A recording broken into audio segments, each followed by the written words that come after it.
In this animation, we're taking Arctic sea ice into the third dimension.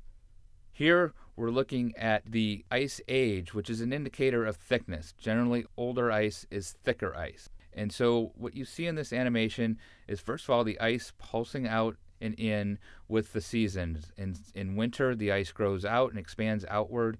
In summer, it contracts inward as it melts.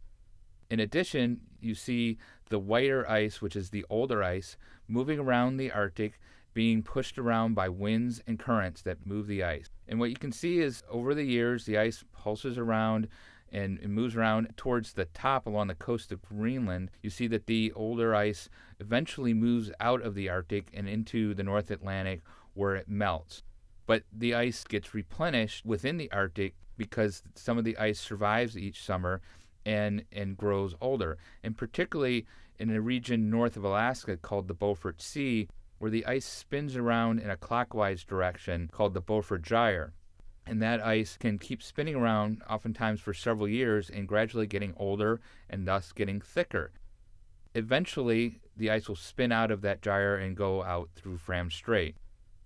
But in the past, what has happened, we've always had enough ice growth and ice aging, enough ice surviving the summers to replenish the older ice that's lost. But in recent years, we've seen less replenishment. There's been more melt during the summer, and so the ice that goes out through Fram Strait has not been compensated by the ice growth.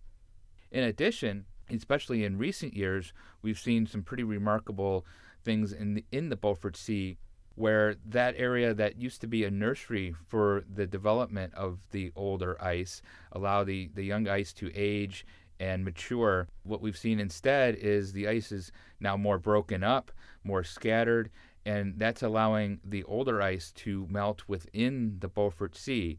So we're seeing the Beaufort Sea go from a nursery to a graveyard for older ice. And as we get towards the more recent years, much of that oldest ice, the ice that's older than 5 years old and the bright white, has almost virtually disappeared from the Arctic Ocean, and the Arctic is now dominated by younger and thinner ice.